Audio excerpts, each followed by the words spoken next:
Well, thank you, Christoph, for this incredibly friendly introduction. It is a great pleasure to be here and to speak to you on this topic. I'm delighted that some people think that with Troeltsch we're finally talking about mysticism, because when I proposed the topic, I wasn't entirely sure at all how it would actually fit within the theme of the summer school, because Troeltsch, isn't really known as a scholar of mysticism at all. But then, of course, Troeltsch in some ways did many things, and he was a dilettante in most or all of them.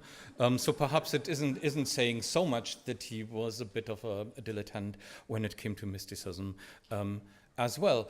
I should add, though, that after listening to yesterday's papers, I've somehow changed my mind, and I now think that that Troeltsch actually has really some light to shed on the authors and on the topics that are really at the center of our conversations throughout this year.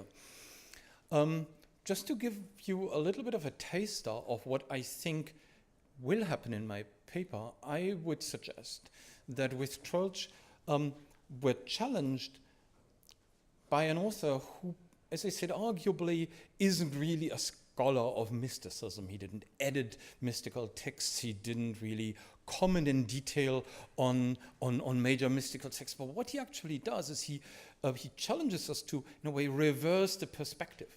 And instead of asking what is mysticism, ask why are people interested in mysticism? Or what are they trying to discover there? And is it coincidence that at a particular point in time, people are particularly interested in mysticism? Now, I dare say, everybody who's here obviously belongs in the group of people who are interested in mysticism. And so I think there's something, hopefully, for everybody here, because we all should ask ourselves, why is it actually that this particular form of religiosity commands so much attention? I should say one more thing. I'm really grateful you let me talk in English. I feel a little bad doing that in Berlin. What I've done is I've produced many slides, more than I think I would normally produce for a talk like this. I'm sure many of you can follow an English lecture anyway, but in case some of you may not find it so entirely easy, you'll find quite a bit of what I'm saying in detail on the slides that follow. And if some of you have strong views about the desirability or otherwise of having detailed notes on slides, I hope you'll forgive me, because I'm essentially really just doing it to facilitate intercultural understanding. So when we're talking about Troeltsch and his view on mysticism, we're essentially talking about one book. We could talk about other texts as well, but I will focus today on one book, and that is his magisterial historical monograph running over practically 1,000 pages, called in German Die Soziallehren der christlichen Kirchen und Gruppen. You have the reprint of that book as part of Troeltsch's collected works on the slide. So that was in 1923. The first edition appeared in 1912, which I think isn't entirely irrelevant for understanding what Troeltsch is doing there.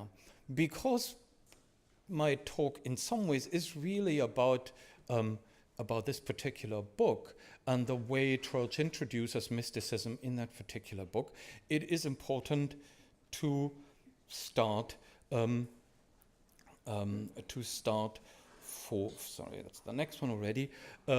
start from understanding what Troeltsch's project in this book is.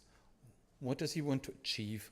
Why did he write it? So the first thing to note, as the title of the book suggests, is that Troeltsch really unusually wants to understand mysticism as a social formation, as a social type within religion in general, and within Christianity in particular. It is we would say sociological angle. At the time when Troeltsch wrote this book, there wasn't as yet really a subject called sociology of religion, but that's what we would call it in today's academic world. And in many ways, one of the reasons the Soziallehren has remained a famous book is because it's seen as one of the early classics of the field of sociology of religion. So Troeltsch wants to understand mysticism as a social type. So, but what's the bigger point? What's his bigger project in this book? Well, I think there are two main purposes he has, and he's very clear about them in the introduction to the book. On the one hand, Troeltsch worried about the contributions church and theology at his time sought to make to public debates about social issues. He believed, and I think we would say quite correctly from our own point of view, that social policy was increasingly taking center stage in the modern state, and the churches would accordingly be expected to have their own views to contribute to that. The churches couldn't really be seen as major actors in the modern world unless they had something substantial to say on social issues. Very much probably almost a truism in today's world. But their interventions could only be successful, Troeltsch argued, on the basis of a clear understanding of the way in which a religion such as Christianity plays out not only in the field of doctrine, but also in terms of what one might call social formation. I have a brief quote. This then, he says, is the question: what is the basis of the social teaching of the churches from the point of view of their essential nature and principle? What is their attitude towards the modern social problem, and what should be their attitude?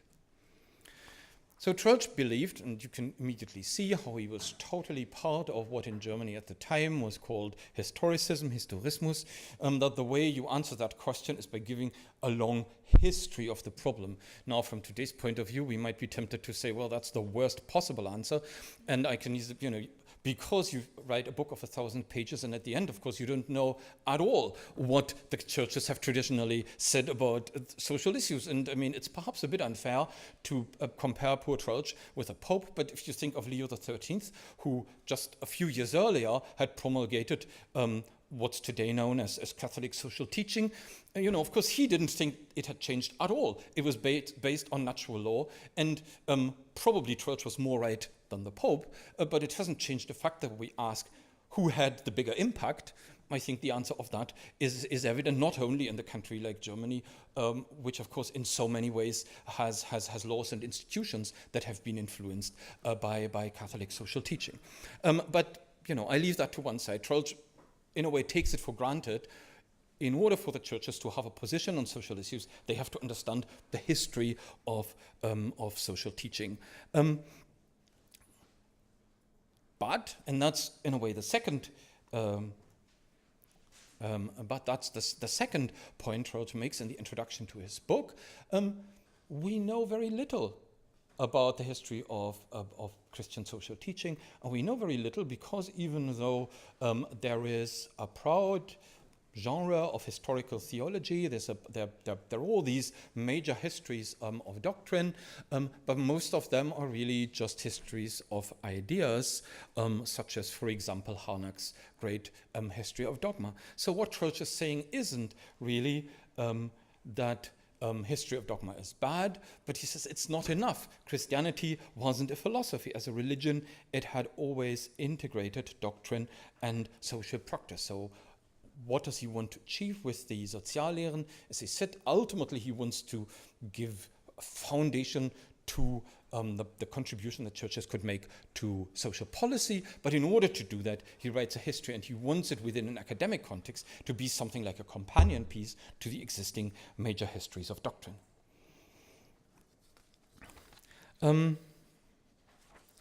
I'll say a few words now about method, and I realize that could easily be a bit dry and perhaps boring, but I hope you'll see why I think that is necessary.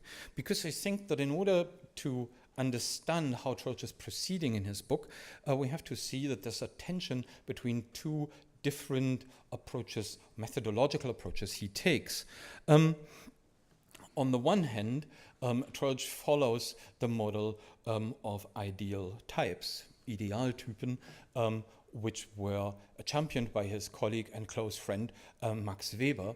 But on the other hand, and I think in an ultimately predominant way, he follows the logic of historicism, of historical narrative, whereas ideal types are essentially categories that we can apply across cultures to a vast variety of phenomena.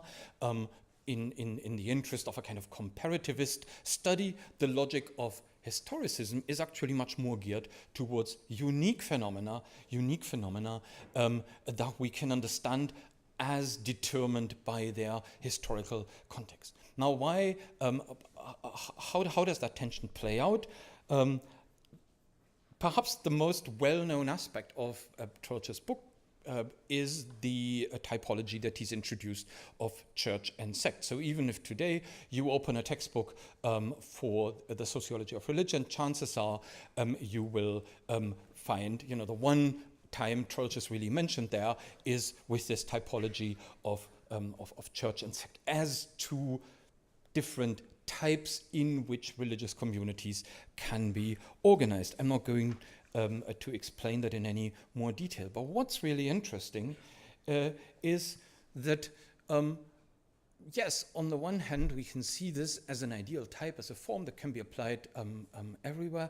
But where does Troeltsch actually introduce this distinction between church and sect? He doesn't introduce it at the beginning as a kind of methodological decision. He introduces it in his historical narrative where he comes to the late Middle Ages and the emerging sectarian movements of the time. So in some ways, he is really much less concerned about a kind of general pattern of types that can be applied across the board, and much more to see this duality of church and sect as something that kind of plays out in the history of Christianity in a particular way. Furthermore, you could say the theologian Troeltsch comes to the fore. He is, as the quotation on the slide shows, he's interested in arguing that somehow both types have an equal legitimacy when we look at it from the biblical perspective. So I read that out to you. On the slide it's in German, but I read the English translation. The teaching of Jesus, which cherishes the expectation of the end of the age and the coming of the kingdom of God, which gathers into one body all who are resolute in their determination to confess Christ before men and to leave the world to its fate, tend to develop the sect type. The apostolic faith, which looks back to a miracle of redemption and to the person of Jesus, and which lives in the power of its heavenly Lord. This faith, which leans upon something achieved and objective, in which it unites the faithful and allows them to rest, tends to develop the church type. The New Testament thus tends to develop both the church and the sect. So this tension between ideal types on the one hand and a kind of historicist logic on the other is much more pronounced, though, when we come to the third element that is part of Troeltsch's typology.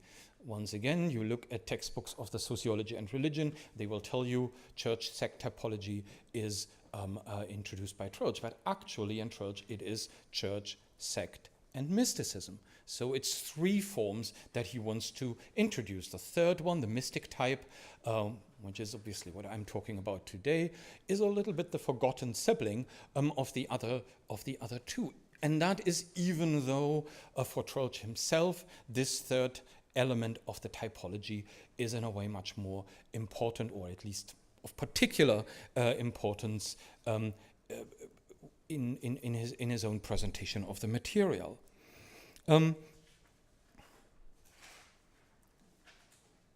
Why is it neglected? I think one reason is that in a way Troeltsch himself struggles to explain how mysticism can be a social type of religion at all. As we'll see, the way Troeltsch himself thinks about it, it's almost the opposite of a social type. It's almost sort of the antithesis of a social type of religion. But anyway, we'll come to that in a moment. Let's first perhaps look a bit more closely at how Troeltsch defines the mystic type.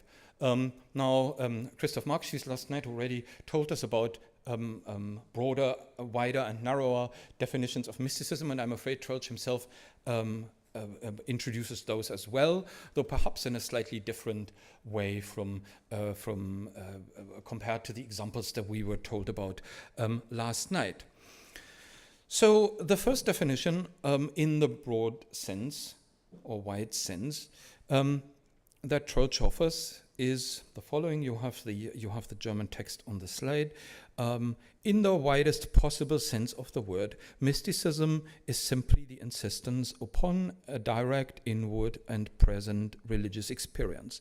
Well, a pretty conventional, run-of-the-mill definition, not much to say about it, perhaps, but then Troeltsch adds something almost as an afterthought, but I actually think it's not at all trivial, and it really tells us something about the particular way Troeltsch thinks about mysticism.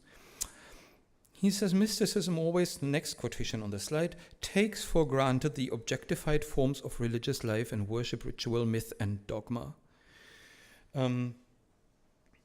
So mysticism comes after institutionalized religion. It's a qualification that is easy to overlook, but I think it's absolutely central for an understanding of Troeltsch's specifically sociological attitude to mysticism. Mysticism, he thinks, is never the original religious impulse. It is a latecomer in the history of religion. It is, and I quote again, always something secondary, something which has been deliberately thought out, even though, as we shall see in a moment, mystics, or at least what Troeltsch takes to be mystics, often claim the opposite. So we really get closer to the kind of specific way Troeltsch thinks about mysticism. Mysticism is a latecomer in the history of religion. It happens after religious institutions have been developed. Now we come to the narrower sense, and in many ways the narrower sense is much more what interests Troeltsch. He doesn't really, again, he talks in terms of these ideal types, but he doesn't really care about a comparativist perspective where he'd look at, let's say, for example, Jewish and Christian mysticism in comparison. So the narrow sense of mysticism, which Troeltsch introduces, is characterized by a tension or even a conflict between the mystic and institutionalized religion. Very interesting, actually. Troeltsch is very conscious that many mystics actually don't have or didn't exist in conflict with institutionalized religion, but there is a particular form of mysticism that does exist in this kind of tension, and in some ways he believes that's the more interesting form for his particular purpose. That this tension, Troeltsch argues, becomes deeply problematic once mystics start seeing their particular forms of religious practice in conflict with or even in contradiction to the external rituals prescribed by institutionalized religion. So once mystics start asking the question, well, which is actually more important, my mystical experience or the institutional religion, my mystical experience or the sacraments, my mystical experience or the authority of the ecclesiastical leader, that's when it becomes a real issue. And at that point, and only at that point, we can see why Troeltsch believes that mysticism could be something like a social type. Because at that point, mysticism tends not to be happy with the existing form of the church type in particular, probably also not with the sect type, but I think he believes that mystics normally really come into conflict with the church type. So at that point, mysticism becomes a social type, but in a sense that we might say is almost paradoxical, because mysticism is, in this case, anti-institutional. It is radically individualized, as a radically individualized form of religion. So how is that a social form? See, we're really operating with a kind of paradox here. So how do we move from the broader to the narrower form of mysticism? Well, Troeltsch's theory is this. He says the transition from one to the other happens when the mystics come up with a particular theory, well, we would say perhaps a theory of religious experience. He says, well, as long as the mystics just have particular practices or rituals of their own, they can be, their own small group within a larger body. But the moment the mystics ask the question, what actually is religion? What is foundational? What is primary? That's mostly when problems begin, because what happens in many cases is that once mystics start asking these questions, they will inevitably say, well, our form of mystical experience is what is primary. And of course, as we've heard from Professor Schäfer yesterday, that's, for example, exactly what Gershom Scholem and many others thought, that if you look at mysticism, what you actually get there is sort of the origin of all, and the most foundational, the most basic form of any religion.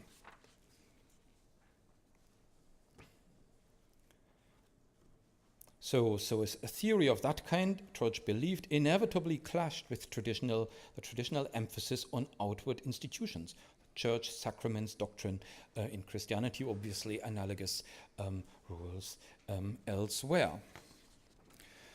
So at this point, we could say Troeltsch, the historicist, comes to the fore once more, and we realize that in spite of his language of ideal types, his interest in mysticism isn't actually in a form of religiosity that happens anywhere in the world, but in one particular development.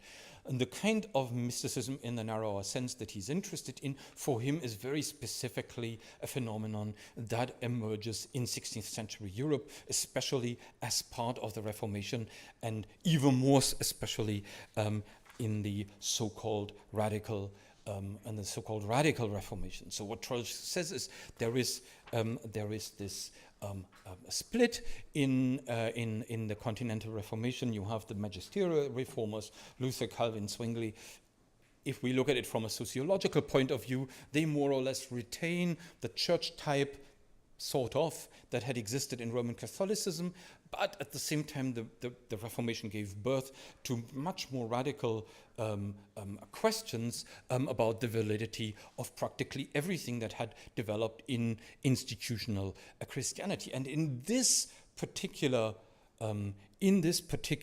crucible of religious change, in which modern religion was ultimately born in the 16th century, that's where mysticism in this narrower sense was born. Now, what's the definition he offers us there? Now, really, you get pretty strong stuff, and I read that long quote to you again in the English translation. Mysticism, of course, in this particular historical sense now, it's a very narrow definition, is a radical individualism, very distinct from that of the sect. While the sect separates individuals from the world by its conscious hostility to worldliness and by its ethical severity, mysticism lays no stress at all upon the relation between individuals, but only upon the relations between the soul and God. It regards the historical, authoritative, and ritual elements in religion merely as methods of quickening the religious sense with which, in case of need, it can dispense altogether.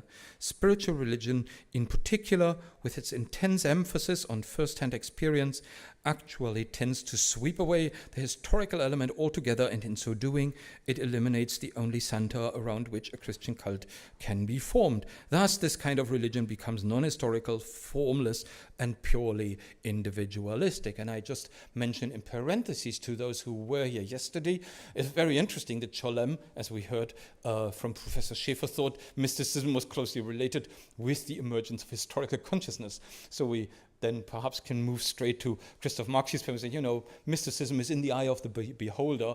And one person says, the mystic has a deep historical consciousness. Troeltsch thinks the mystics have no sense of history whatsoever.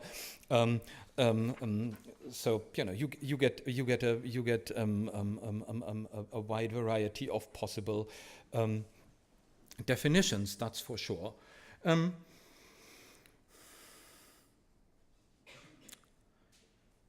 Now, once we've reached this point, we may well ask ourselves whether Troeltsch's theory of mysticism isn't in a way really parochial.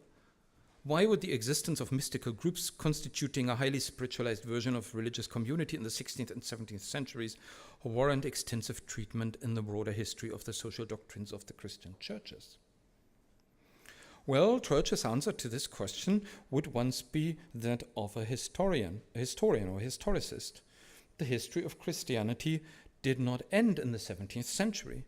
Rather, the social principles that determined the lives of small bands of religious radicals at that time were to become, in the coming centuries, the paradigm for large parts of modern Protestantism. From the late 18th century, mysticism in that particular sense, interiorized, anti-institutional, individualist, becomes the mainstream in Western or specifically German Protestantism. The emergence of radical spiritual religion in the post-Reformation period is merely the harbinger for the even more individualistic form of religion that Troeltsch thinks is modern Protestantism. The set of beliefs described in the extended quotation I gave you earlier, this one, namely, I'll leave it here for a moment. The set of beliefs and principles that Troeltsch describes in this long quotation with regard to the 16th century is in essence what he saw as the religion of many average Protestants in early 20th century Germany, or as Troeltsch himself calls it, the secret religion of the educated classes. Anti-institutional, individualistic, interior, and so on and so forth. This is the reason why mysticism as a kind of interiorized, individualized, anti-institutional form of religion deserves to form a separate chapter in Troeltsch's attempt to chart the history of Christian social teaching. It is the form of religion that he sees as dominant in his own time and in his own environment. Now, of course, the question now is, why call this mysticism? Is this anything more than choosing a convenient label for a phenomenon that needs a name? This secret religion of the educated elite.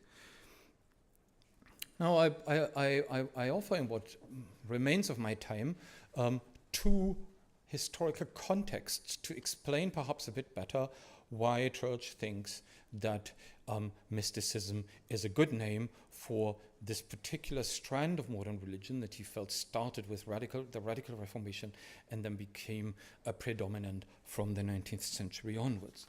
Well, the first context I would offer that I think partly explains the setup of Troeltsch's argument is the Lutheran background of his own training and obviously of his own environment. The Lutheran background with regard to mysticism, I think it's fair to say, is deeply ambiguous.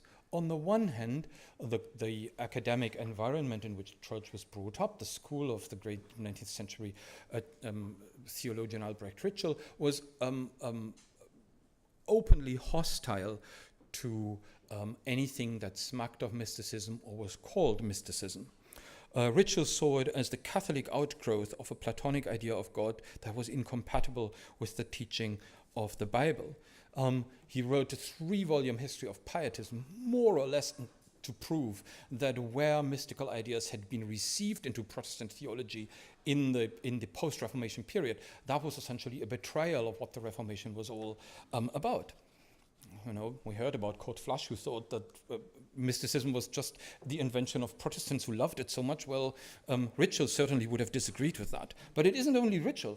I mean, Harnack, who mentioned before, major member of the Ritschl school, in the last volume of his History of Dogma, has a section on mysticism, and it ends with the remarkable words. So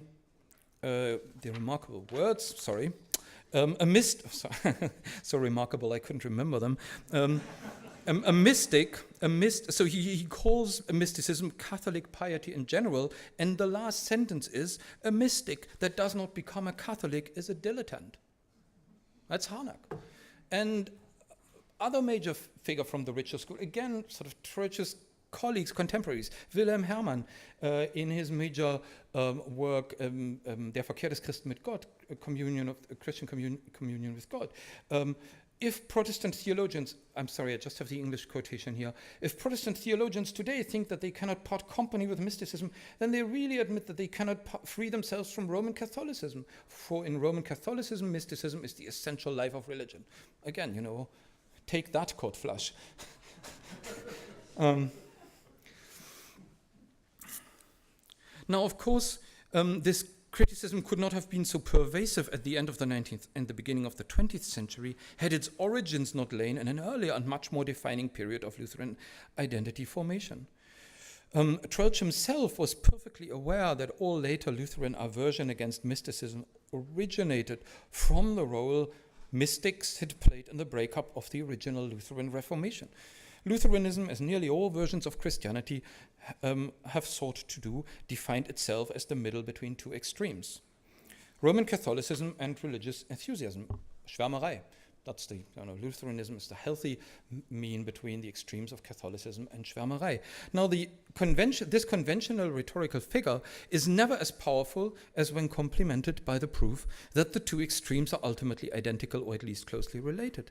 This is the ultimate root of the Lutheran dislike of anything mystical. Mysticism, it seems, is what enthusiasts and Catholics have in common, and therefore it constitutes supreme evidence that the former, the mystics, despite their claim to move beyond the Lutheran halfway house and fulfill the original promise of the Reformation, had in fact returned to the religious principles of pre-Reformation Catholicism.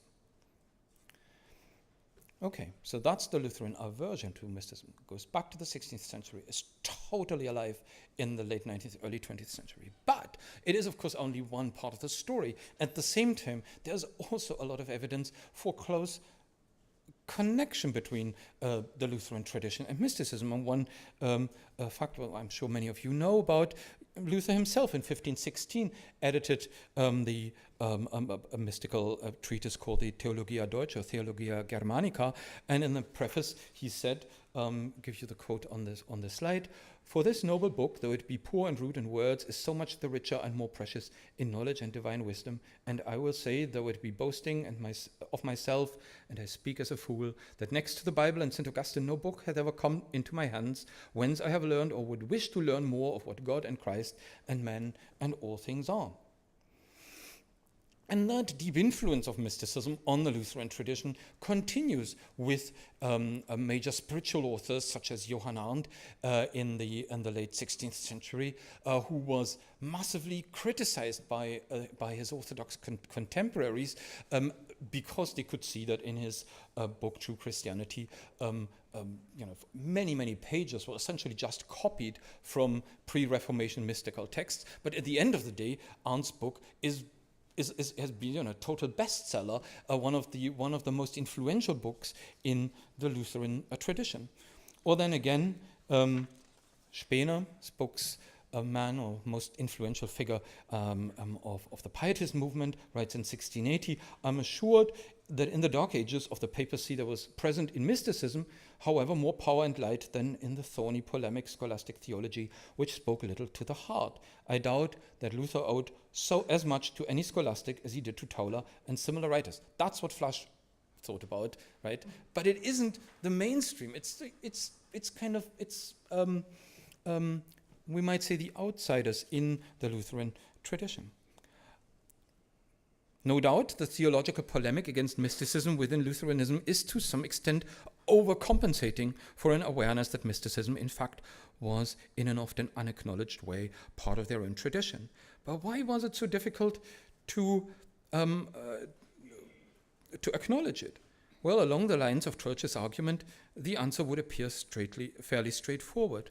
The dissolution of the ecclesiastical church type was in principle prepared for by the Reformation itself, but the mainstream of Lutheranism existed in a state of denial because they had decided to retain the social type of the medieval church. This tension meant that even the most moderately mystical tendency was perceived as a threat to the existence of the church as such, not to mention its political establishment, which, as of course you all know, in Germany continued until 1918. Most parts of Germany anyway. Well, Troeltsch himself, to be sure, claimed much more than merely the unacknowledged presence of mystical elements in the Lutheran tradition. At least since Schleiermacher, he argued, mysticism had become its dominant theology.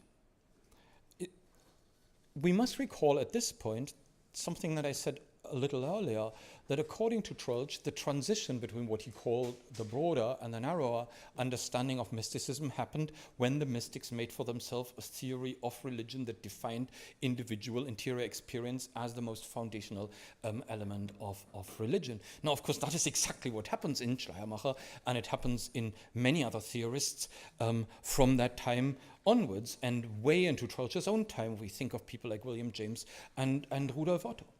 So what Troeltsch is here doing is he connects the tendency of modern religious philosophy to argue that the foundational element of religion is some form of individual interior experience with his historical movement of mysticism. Now, for Troeltsch, however, the merely intellectual dimension of this development, once again, was only part of the story. What the label mysticism, when attached to these theories achieved, rather was something more serious. Again, we have to remember that mysticism is a social type, a set of ideas underwriting a form of Christian life. That's why this form of theory is by no means contained in and restricted to the realm of ideas. In fact, as we have already seen, it has as its built-in premise an understanding of religion that undermines the authority of any institutionalized church. This does not mean, and this is a really important caveat for Troeltsch, it doesn't mean that all the mystics have to be revolutionaries, people who actively want to overthrow and abolish ecclesiastical structures. On the contrary, Troeltsch time after time points out that there are sort of conservative mystics, people who in a way, because they know that these institutional structures aren't really so important, are sort of quite happy to let them exist and have their private religion kind of within these existing structures. But be this as it may, the moment you claim that religion fundamentally is a matter of internal experience, the foundations of a stable and durable ecclesiastical structure become impossible. All mystics who claim that their own version of spirituality is foundational for religion per se have to choose one of two options. Troeltsch says either they exist parasitically within a community, which their own kind of religion, mysticism, could never have created, or actively to undermine them. Next quotation. This religion of subjective experience creates no community, since it possesses neither the sense of solidarity nor the faith in authority which this requires, nor the no less necessary fanaticism, desire for uniformity. It lives in and on communities which have been brought into existence by other ruder energies, rücksichtslosere Kräfte. One could talk for a long time on this quotation. It's pretty strong stuff. Shows that Troeltsch has a pretty warped view of the history of religions. Religious institutions can only, what are these ruder energies that he's thinking about? Well, condemning heretics, using the power of the state to censure them, religious censorship, burning of heretics. What does he actually want to say? Does he want the Inquisition back in early 20th century Germany? Troeltsch himself, of course, would have been the first victim of a return of that kind of religion. So what we can see here really, what we can see here is that in some ways Troeltsch at this point is really aporetic. He's a kind of skeptical liberal. He observes these developments. He knows he himself is part of it with his own individualized religion, but at the same time he's also deeply worried that it undermines the way religion can actually have continuing existence in the future, and that is something that he's very keen to have. So without much ado, I would say when it comes to Troeltsch, when it comes to the question of how can we know, or how should the church of the future look at a time when people prefer individual forms of experience, well, I think we can't really turn to Troeltsch for an answer to that question. But that doesn't mean I think we should ignore him altogether, because his sharp and insightful analysis helpfully illustrates some of the most fundamental tensions in modern Christianity. Now, I briefly touch on the second context that I wanted to give to explain his theory, and that is the immediate historical context, the historical environment of early 20th century Germany, where Troeltsch wrote this book. Now, at the very beginning of my talk, I mentioned that one of Troeltsch's main purposes in writing the social teaching was to find an answer to the lack of competence in contemporary churches to respond to social issues in society. Now, take that inability to respond to social issues on the one hand, and a growing fascination for mystical authors on the other. And you can see one thing that Troeltsch is really worried about. In a way, it isn't absurd to ask whether the fascination for mysticism, and at the time, I think Christoph Marx mentioned it, the popular editions of so-called mystical authors were published, and there was a growing or sort of mass market for this kind of literature. Well, is there a kind of escapist tendency there that churches that should really be aware of social issues in their society instead have members who are much more interested in the private relationship between their soul and God. So if we want to understand why Troeltsch at one level is deeply concerned about the mysticism in his own time, it clearly is related to his broader concern that there is a world with growing social inequality, and that a particular form of religion seems ill-equipped to respond to that. At the same time, though, I think it is also clear that Troeltsch doesn't really want to follow the lead of the people like Harnack and Hermann and the whole Richer school in denying that there's a place for mysticism in Protestantism altogether. Why is that? Well, I think, again, we need to look at the environment. There is a massive rise of openly anti-religious forces at the time: naturalism, scientism, atheism. And Troeltsch, when he looks at the big picture, says, well, no doubt, even though we don't like everything the mystics do, they are still kind of allies in the big struggles of our time. So I think what he really calls for, or what he suggests to his own friends in the Lutheran Church, is to have some sort of alliance with these mystics. But that doesn't change at all that he was deeply skeptical with regard to the potential of mysticism for long-term religious flourishing. At this point, I will just make a number of very short points to draw a conclusion to my argument. As a bit of a balance sheet, I start with the negative side. So on the one hand, we really may want to critique Troeltsch's view of mysticism, or some may even want to dismiss it altogether. Why? Well, he relies on a world of ideas that I think isn't really ours any longer, and we may say it is in many ways outdated. Second, as I've already said at the beginning, he wasn't really a scholar of mystical literature at all, so why listen to him as an expert on mysticism? And third, even if we look at the Soziallehren, we find that his interest in mystical authors was marginal.